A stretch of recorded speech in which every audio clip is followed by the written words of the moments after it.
ભગવદ્ ગીતા અધ્યાય 8 અક્ષર બ્રહ્મ યોગ અથવા ભગવત પ્રાપ્તિ. આપણે પહેલાં સ્કૂલના સમયમાં એક લોકકથા ગણો કે વાર્તા ખૂબ જ જાણીતી છે. સસલા અને કાચબા વચ્ચે સ્પર્ધા થાય છે અને આ સ્પર્ધામાં કાચબો જીતી જાય છે. આ વાર્તામાં સસલાનો ઓવર કોન્ફિડન્સ હોય છે, એને પોતાની ગતિ ઉપર અભિમાન હોય છે. એને ખબર હોય છે કે એ કાચબા કરતાં ફાસ્ટ દોડી શકે છે, એટલે વિજય સસલાનો થશે એવું સસલાના મનમાં હતું. પણ સ્પર્ધા પૂરી થતાં સુધીમાં કાચબો આ સ્પર્ધા જીતી જાય છે. આ સ્પર્ધામાં આપણે જોઈએ છે કે કાચબો સતત એ પોતાના લક્ષ્ય તરફ ચાલતો રહે છે, જ્યારે સસલો થોડા સમય માટે ઝાડ નીચે આરામ કરવા બેસી જાય છે.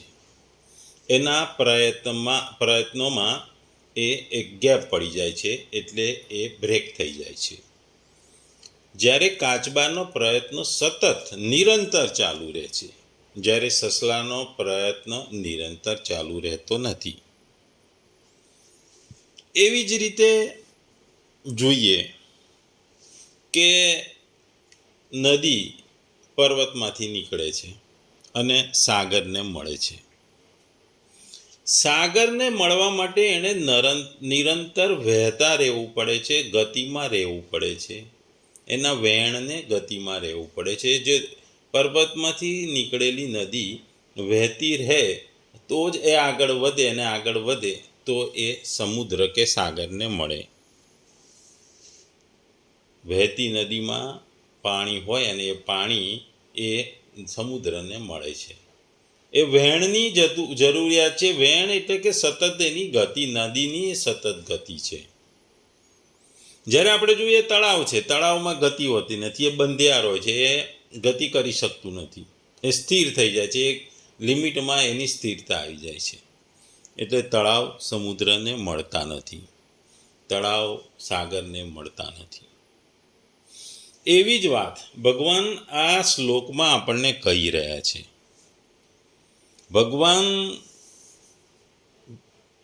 પોતાને મેળવવા માટે કે ભગવાનને મેળવવા માટે જે જુદા જુદા માર્ગો બતાવે છે, એમાંથી સૌથી સરળ માર્ગ ભગવાન એ ભક્તિનો કહે છે. અને ભક્તિમાંય સતત ભક્તિ કરવા માટે ભગવાન આપણને કહે છે. એ આ શ્લોકની મુખ્ય વિશેષતા છે. ભગવદ્ ગીતાનો અધ્યાય 8મો શ્લોક 14મો. અનન્ય ચેતાઃ સતતમ યો મામ સ્મરતિ નિત્યસઃ તસ્યામ સુલભઃ પાર્થ નિત્યયુક્તસ્ય યોગિનઃ. ગુજરાતીમાં જો આ શ્લોકને આપણે કહીએ તો, હે પૃથાપુત્ર અર્જુન, જે મનુષ્ય અનન્ય ભાવે નિરંતર મારું સ્મરણ કરતો રહે છે, તેને માટે હું સુલભ છું, કારણ કે તે મારી ભક્તિમય સેવામાં નિરંતર પ્રવૃત્તિમાં રહે છે. બીજા શબ્દોમાં જો આ શ્લોકને આપણે કહીએ તો, હે પૃથાપુત્ર, જે માણસ મારામાં અનન્ય ચિત્ત થઈને સદાય નિરંતર મુજ પુરુષોત્તમને સ્મરે છે, તે નિત્ય નિરંતર મારામાં જોડાયેલા યોગીને માટે હું સુલભ છું. એટલે કે એની સહજ રીતે મળી જાઉં છું. ટૂંકમાં જે આગળના શ્લોકોમાં ભગવાને કીધું હતું કે જેની પાસે યોગનું બળ છે અને જેનો પ્રાણો ઉપર અધિકાર હોય છે, તેનો તો નિર્ગુણ નિરાકારની પ્રાપ્તિમાં થઈ જાય છે. પરંતુ દીર્ઘકાલીન અભ્યાસ સાધ્ય હોવાથી એ વાત બધાના માટે અઘરી છે, ડિફિકલ્ટ છે. એટલા માટે ભગવાન આ શ્લોકમાં પોતાની અર્થાત સગુણ સાકારની સુગમતાપૂર્વક પ્રાપ્તિ માટે એક અન્ય માર્ગની વાત કરે છે. સુગમ માર્ગની, સુગમતાપૂર્વકની પ્રાપ્તિની આ શ્લોકમાં વાત કરે છે. ભગવાન આ શ્લોકમાં આપણને સરળતાથી ભગવત પ્રાપ્તિનો માર્ગ બતાવે છે. 7મા અધ્યાયના 30મા શ્લોકમાં જે સુગુણ સાકાર પરમાત્માનું વર્ણન થયું હતું તેને જ અહીં 14મા, 15મા અને 16મા શ્લોકમાં વિસ્તારથી કહેવામાં આવ્યું છે. આ શ્લોકમાં ભગવાને બે મુખ્ય શબ્દોની વાત કરી છે. અનન્ય ચેતા અને બીજું નિત્યસહ.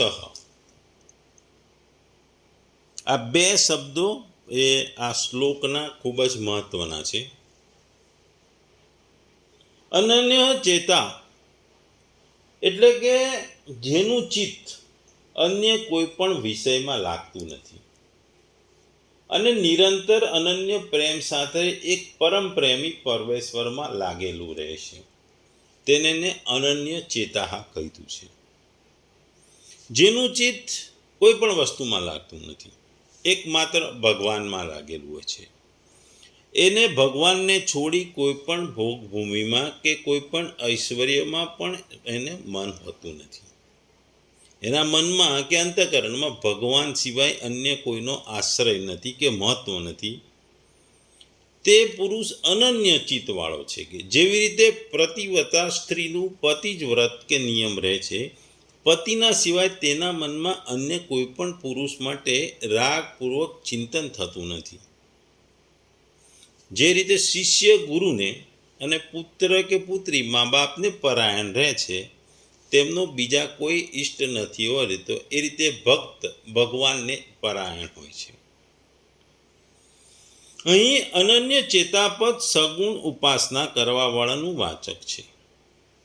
સગુણ ઉપાસનામાં વિષ્ણુ, રામ, કૃષ્ણ, શિવ, શક્તિ, ગણેશ, સૂર્ય વગેરે ભગવાનના સ્વરૂપો છે. તેઓની જે સ્વરૂપની ઉપાસના કરે છે એ સ્વરૂપનું ચિંતન કરે છે, પરંતુ બીજા સ્વરૂપોને પોતાના ઈષ્ટથી અલગ ન માને અને પોતાની જાતને પણ પોતાના ઈષ્ટ સિવાય બીજા કોઈને ન માને તો તેનું અન્ય કોઈ તરફ મન જતું નથી. ટૂંકમાં જો આ વસ્તુને આપણે સારાંશમાં કહીએ તો હું કેવળ ભગવાનનો છું અને ભગવાન મારા છે. મારો બીજો કોઈ નથી તથા હું બીજા કોઈનો નથી, એ ભાવ એટલે કે અનન્ય ચેતા. બીજો શબ્દ ભગવાને વાપર્યો છે નિત્યસહ. લાંબા સમય સુધી અર્થાત જીવનના અંત સુધી સતત નિત્યસહ. સતતમ અને નિત્યસહ આ બે શબ્દ જોડે વાપરવામાં આવે છે. સતતમ પતિ એમ જણાવ્યું છે કે એક ક્ષણનું પણ વ્યવધાન ન થાય અને લગાતાર સ્મરણ થતું રહે, અને નિત્યસહ પદની એમ જણાવે છે કે આવું લગાતાર સ્મરણ આજીવન હર હંમેશા થતું જ રહે, તેમાં એક દિવસની પણ તૂટ ન પડે. આ પ્રમાણે આ બે પદોના પ્રયોગ કરી ભગવાને જીવનભર નિત્ય નિરંતર સ્મરણ કરતા રહેવાનું જણાવ્યું છે. આ બંને પદોના પ્રયોગોનો આ જ ભાવ સમજવો જોઈએ. એટલે જ્યાંથી આંખ ઉઘડી છે અને જ્યારે આંખ બંધ થવાની એટલે કે મૃત્યુ પહોંચે ત્યાં સુધી સતત રોજ કોઈ પણ દિવસની ગેપ પાડ્યા વગર એ સતત નિરંતર સ્મરણ કરતા રહેવાનું. એટલે કે જે વસ્તુ તમે પકડી છે એ જે દિવસથી પકડી છે એ દિવસથી તમે ચાલુ કરી અને તમે મૃત્યુ શૈયા પર જાઓ, મૃત્યુ પામો ત્યાં સુધી એ વસ્તુ ચાલવી જોઈએ. એટલે કે સતત અને હંમેશા કાયમ. આપણે આગળ જોયું કે કાચબો સતત દોડતો રહ્યો પણ સસલું રોકાઈ ગયું આરામ કરવા, એમાં કાચબો જીતી ગયો. નદીમાં પણ એવું છે, આપણે આગળ કીધું એમ નદી સતત વહેતી રહે છે તો જ સાગરને મળે. જો નદી વહેતી ના હોય તો એ સાગરને મળી ના શકે. એ તળાવ જેવું થઈ જાય ને, તળાવ જેમ સાગરને મળતો નથી એમ નદી પણ જો વહેતી ના હોય સતત તો એ સાગરને મળે નહીં. આપણે ઉદાહરણમાં જોયું તો કોઈ વ્યક્તિ હોય ઉદાહરણ તરીકે કે ઈશ્વરનું 6 મહિના માટે સ્મરણ કરે, પછી એ પાછો સ્મરણ ભૂલી જાય, પછી પાછો 6 મહિના પછી ફરીથી પાછું ભગવાનનું સ્મરણ કરે, પછી પાછો ભૂલી જાય.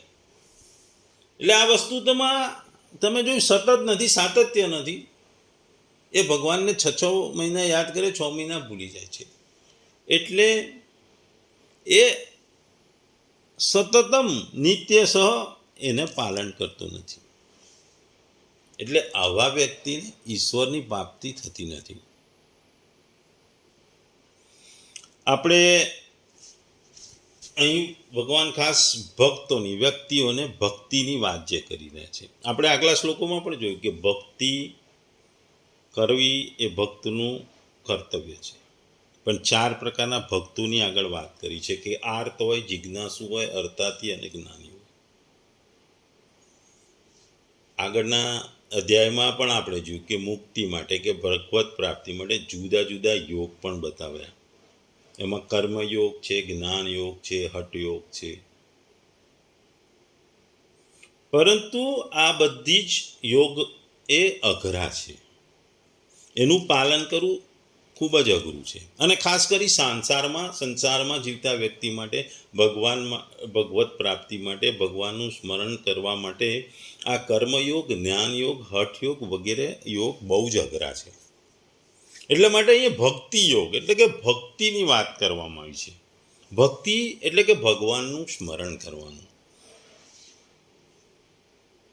અહીં ભગવાનનું સ્મરણ કરવા માટેની વાત કરવામાં આવી છે, જેમાં જ્ઞાન, કર્મ અને હઠ યોગનું મિશ્રણ નથી. એ શુદ્ધ સ્વચ્છ એક ભગવાનના સ્મરણથી એટલે કે ભગવાનની ભક્તિ સાથે સંકળાયેલું છે.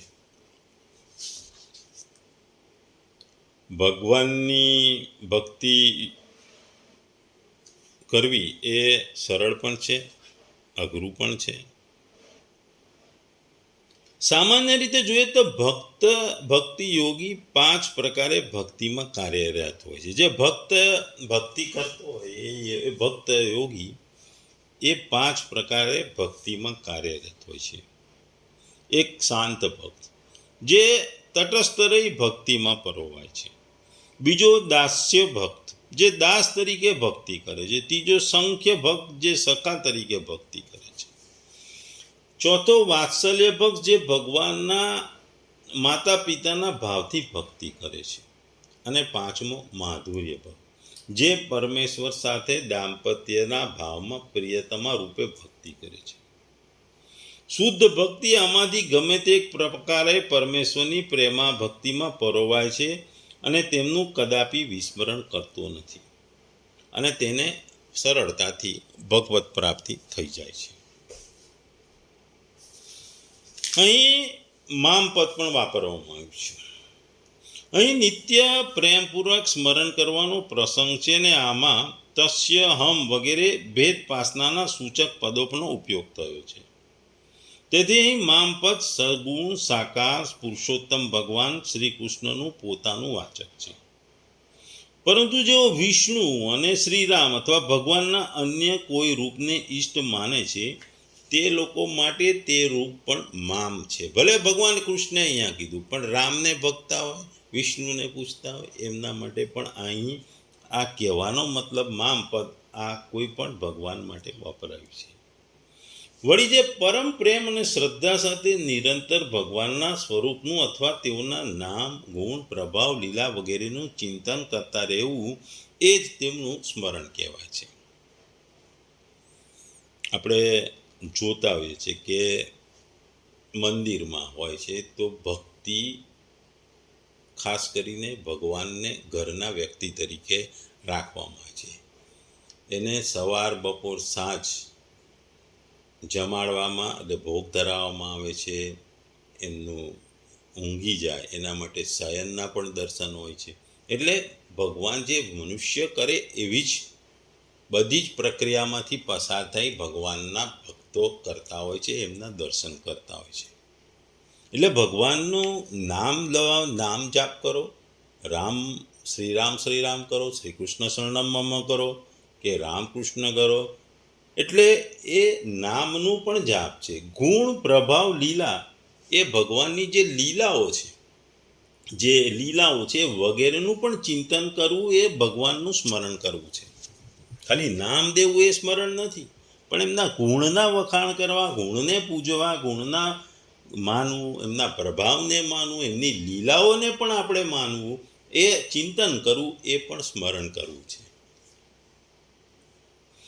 અહીં ભગવાન કહે છે કે જે અનન્ય ભાવથી ભગવાનનું ચિંતન કરનારો પ્રેમી ભક્ત જ્યારે ભગવાનના વિયોગને સહન કરી શકતો નથી ત્યારે એ યથામામ પ્રપંધે, એ જે ચોથા અધ્યાયના 11 શ્લોકમાં કહેવા અનુસાર ભગવાનને પણ આવા ભક્તનો વિયોગ અસહ્ય થઈ જાય છે. અને જ્યારે ભગવાન પોતાને જ મળવા માટે ઉત્સુક હોય ત્યારે તો મુશ્કેલીને કોઈ સ્થાન રહેતું નથી. આ કારણ માટે અહીં એવા ભક્ત માટે ભગવાન સુલભ છે એમ જણાવ્યું છે. સુલભ એટલે કે સરળતાથી મળે છે. ભગવાન કહે છે કે હું સરળતાથી મળું, હું સુલભ છું. જે મારું સ્મરણ કરે છે એના માટે તો હું સુલભ છું. જે મને મળે છે એના માટે હું મળું છું. જે મને સ્મરણ કરતો નથી હું એને મળતો નથી.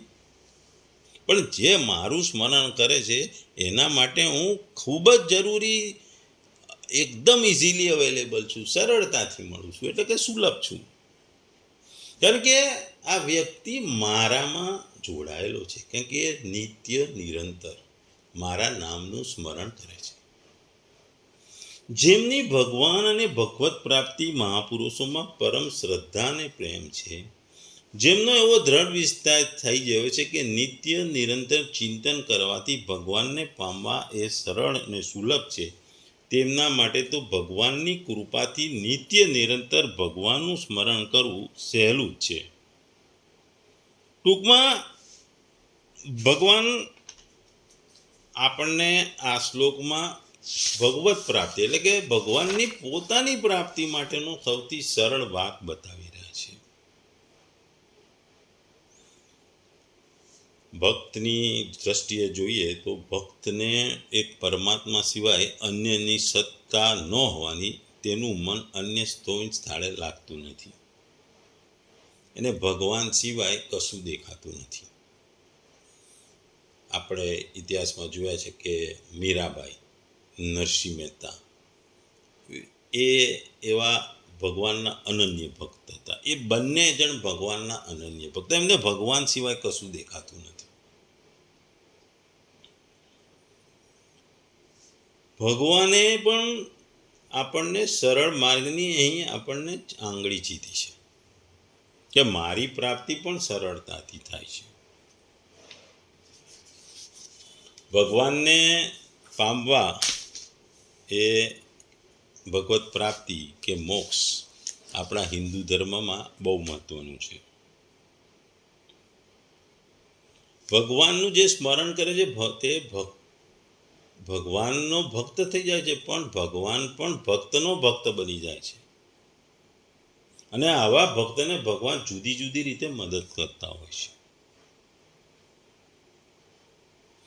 કઠોપનિષદમાં પણ કહેવામાં આવ્યું કે જે મનુષ્ય પરમેશ્વરને સંપૂર્ણપણે શરણાગત થયો છે અને તેમની ભક્તિમાં લાગેલો છે તે જ ભગવાનને યથાર્થ રીતે સમજી શકે છે. વળી ગીતાના આગળ 10મા અધ્યાયના 10મા શ્લોકમાં પણ ભગવાને કહ્યું છે કે આવા ભક્તને ભગવાન પૂરતા પ્રમાણમાં બુદ્ધિ પ્રદાન કરે છે જેથી તે ભગવત ધામમાં તેમને મેળવી શકે કે પામી શકે. ભક્તને શું હોય? ભક્ત ગમે ત્યાં બેસી જાય અને ભક્તિ કરી શકે છે. ભક્તના માટે સ્થળ કાળ એનું કોઈ મહત્વ નથી, એના ભાવનું મહત્વ હોય છે. કારણ કે એ ભગવાનનું સ્મરણ કરતું હોય છે. એ ઘરે બેસીને બી કરી શકે, બગીચામાં બેસીને કરી શકે, નદી કિનારે પણ ભગવાનનું સ્મરણ કરી શકે. એના માટે સ્થાનનું મહત્વ નથી, એને ભગવાનનું સ્મરણનું મહત્વ હોય છે ને એના ભાવનું મહત્વ હોય છે. આપણે ખાસ કરીને હિન્દુમાં કહેવાય છે કે ભાઈ કાશી છે કે બધામાં ભક્તિ કરો, વૃંદાવનમાં ભક્તિ કરો તો ફળ વધારે સારું મળે. ધાર્મિક સ્થળોમાં ભક્તિ કરો તો પણ આપણને સારું ફળ જલ્દી મળે. તમોગુણી રજોગુણી સતોગુણી એટલે કે સારા ગુણવાળા શહેરમાં ભક્તિ કરો, તમો ગુણવાળામાં કરો કે રજો ગુણમાં કરો.